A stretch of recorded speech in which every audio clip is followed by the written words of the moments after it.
So that should be starting here now. All right, let me go ahead and get everyone checked in. I have someone labeled as Heather here. Yes. Heather, are you with us? Hi, Heather. Could you give me your last name?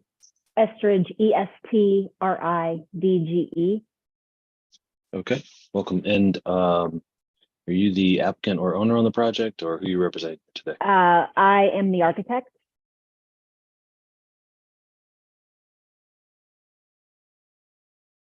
Okay, great. Welcome. And then I have a gentleman in the car with the iPhone. If you could take yourself off mute, give me your name and who you're representing here today. Sir. Minor Gaspar. Sure. I'm the owner of the property. Okay. And could you give me your first and last name? Minor, MYNOR, Gaspar, GASPAR. Okay. Welcome. Are you either of you expecting anyone else to join us here today? Okay. No. Okay, great.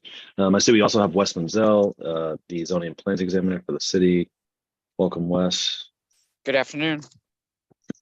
Okay, I need to read through our hearing script. This will basically just cover the procedure for the hearing, and then we will jump right into it. So this is the February 8th, 2023 session of the zoning hearing examiner docket. My name is David Sturkey. I'm the zoning hearing examiner.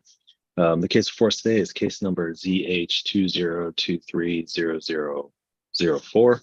The purpose of this hearing is to allow applicants and any possible opposing parties to testify and to offer and refute evidence and testimony. This hearing will follow the rules found in the zoning code and supplemental rules of the zoning hearing examiner. All testimony and evidence that an applicant or any opposing party wishes to offer must be presented at this hearing. The hearing will proceed as follows. The applicant, the applicant's attorney, or the applicant's agent will first present the applicant's case. If there were anyone here from the public, they would have an opportunity to speak after the applicant had presented its case. I'll allow Wes Menzel an opportunity to provide any testimony in addition to his staff report. In the event that any party testifies or offers argument in opposition to an application, the applicant will have an opportunity to rebut that testimony and or argument offered in opposition. And then finally, the applicant will have an opportunity to make any closing statements. So for our purposes here today, I'll allow Mr. Gaspar and Ms. Estridge to tell me about the project, any background they think is important for me to know, and then of course why they think I should grant the relief that's requested.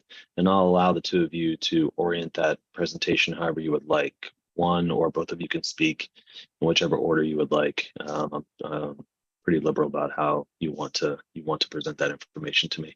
I'll then go to Wes. I'll allow Wes to go over his staff report. If you guys want to respond to anything Wes said or make any closing remarks, I'll allow you to do that at that point, and then I will close the hearing. After all decisions may be expected within 2 weeks.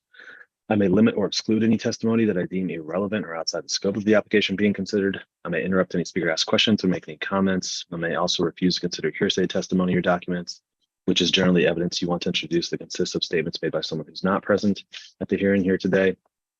In the event of any technical difficulties with the Zoom technology, I'll do my best to troubleshoot those on the fly, but to the extent there is some defect with the tech that prevents us from me fully going forward with this hearing, I may continue or postpone the hearing at my discretion.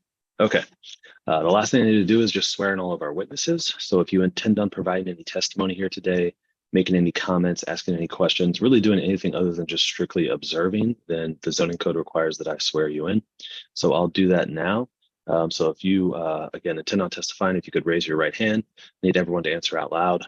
Do you solemnly swear the testimony you shall give will be the truth, the whole truth, and nothing but the truth? I do. Yes. Okay. Great. Thanks, everyone. All right. Who's going to be taking the lead here on the presentation? Minor, do you want me to? Yes, go ahead, Heather. Okay. So Minor purchased this building. It was in disrepair. He's committed to kind of bring it back to life and make it suitable for a modern family living. So in order to do that, he wanted to create some off-street parking, create a nice front porch for seating, and add, I believe, 3 feet on the second floor on the rear of the building. Currently, the existing front porch, the face of the existing front porch equals the proposed face. We're just expanding the width of it a little bit. And then again, the only other item that is outside of the zoning, what's allowed with zoning, is the second floor extension is within that side yard setback. So 3 feet of that is within the side yard setback. Gotcha. So real quick, just so I'm on the same page here, the front porch the width is going to be extended, but it will not extend any further into the front setback. Is that right? Correct. Okay. Or into what's existing. The existing is already within the front setback of that zone district currently, but it matches the adjacent properties. Gotcha. And it won't extend the side setbacks of the house or the front porch. The front porch, that is. It does. So the same side, what is that? The west side. We want to encroach the side yard setback for the front porch. For the front porch, yes. So we're basically matching the west side of the building. Okay, gotcha. All right, but so not extending further than the setback of the west side. Okay, got it. Right. Okay. All right. And then I'm sorry, there's a rear addition as well. Yeah. So really, that's only on the second floor. We're adding 3 feet to the second floor towards the rear of the building. Okay. Will that go over an existing first floor that's there?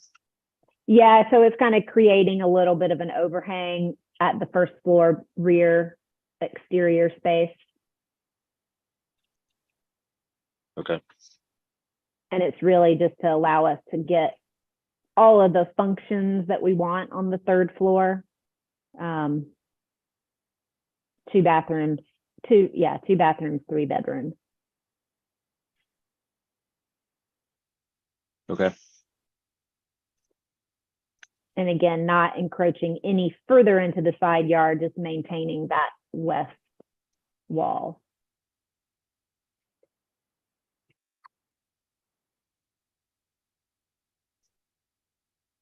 Gotcha. Okay. So let me just make sure that I have all the requested relief accurate here. It looks like a variance for the side yard setback for the west side, for the rear addition, a 15 feet variance from the 20 feet minimum front yard setback to allow the front porch, and then a variance of 1 foot 11 inches from the total side setback requirement to allow, let's see, is that for the rear setback or the front porch? Yes, for the front porch and the rear. Okay, for the total. Got it. Okay. David, I'm sorry to jump in here. I just realized I forgot to put in there the front porch side setback variance, which is the exact same as the rear addition. So that's why it's a little confusing. Sorry. Sure, that's fine. And then you also need a special exception for the parking space. Yes. Okay, what's the current? So there currently is no front parking. Correct. Sorry, I'm having trouble it's all seeing on street. Mm-hmm. Got it. So where exactly will the parking spot go? So there's enough space. If you refer to, you have the set of drawings. Mhm, You refer I to do. the site plan on G000. Okay, give me 1 second. I'm just gonna pull that up. Or page 6 of the staff report shows basically they're removing the porch and replacing that with the parking spot. Correct.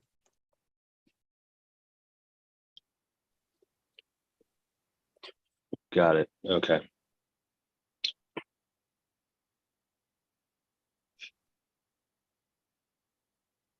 Okay. All right.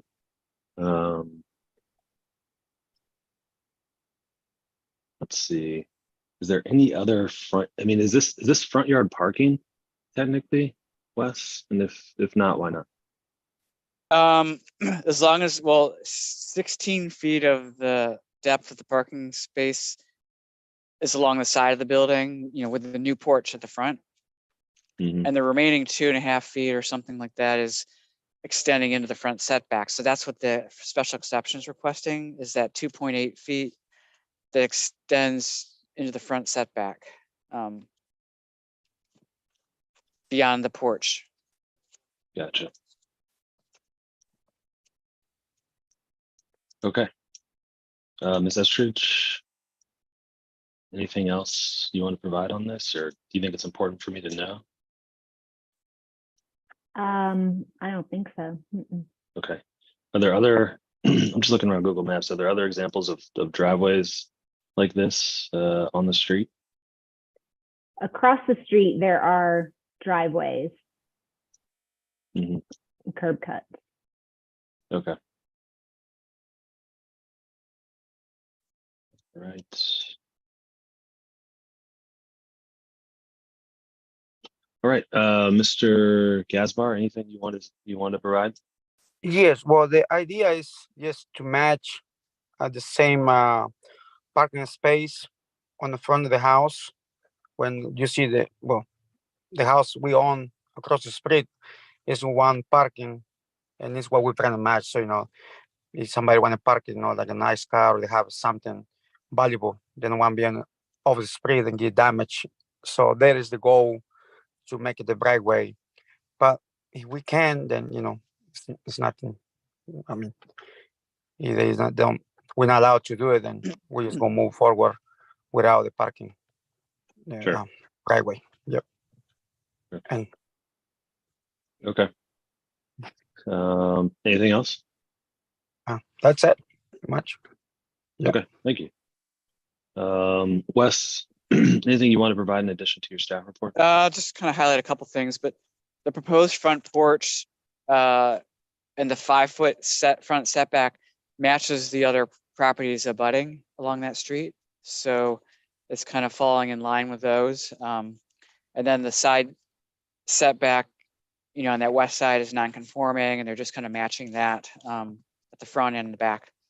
And the parking proposal seems reasonable.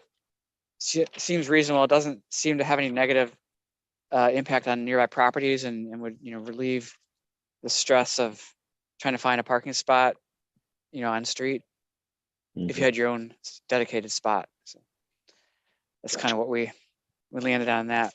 Thanks. Thanks, Wes. Okay, are you making other updates to the house outside of the requested zoning relief to like renovate the house at all? Is there any other exterior changes that are going to be made? The entire house is being remodeled. It was basically a shell. Okay. So yeah, Minor has reframed a good portion of that west wall, the roof, a lot of the floor joists, and then all new finishes on the inside. Gotcha. Okay, great. Anything else in closing or otherwise, Ms. Estridge, before we adjourn here today? No. Okay, great. So I've had a chance to review the application materials and the staff report. Based on that and based on the testimony here today, I think it would be unreasonable to strictly apply the zoning code to this application. And so I'm going to approve the requested relief. I need to formalize that approval in a written decision. As I mentioned at the beginning, that usually takes about 2 weeks. As soon as I finish the written approval, I put that into a PDF and I email it to everybody in the hearing here today. So you all will have a copy of my decision really just moments after it's complete. As soon as you have that PDF decision, Wes will be able to approve the permitting on his end to move the project forward. Any questions about that process or anything else with the approval? Is any fees we gotta pay for it? I'm sorry? Is any fees that we have to pay for the request? Or Yeah. Yes, I think so. Wes, can you shed some light on that? I think it depends on what you've already paid in terms of your permitting Yeah, I mean, fees. you would have already paid a fee for the variance application, and you've already paid at least an application fee on the permit. You applied for permit 2022 P07722. Okay. So once Mr. Sturkey provides his formal written opinion, then I can go in and approve that permit. And there might be, I'm not sure how the fees work in the building department, but there's probably a fee, like a final, permit fee for that. okay, so as soon as they're being approved, we good to move forward, all right? To keep going with the project. Yeah, Okay. once the permit is issued, then you're good to move forward. Okay, sounds good. Okay. Any other questions about any of that right now? Okay. I'm good. Well, if anything comes up, feel free to reach out to me, or you can reach out to Wes as well. And if you'd like a status update on the decision, you can email me directly, and I'm happy to provide that to you. Good luck with the project. I'm glad to see that you're fixing up a house on that street. Wish you the best. Hope you all have a wonderful day. We are adjourned. Okay, Thank you. Thank you.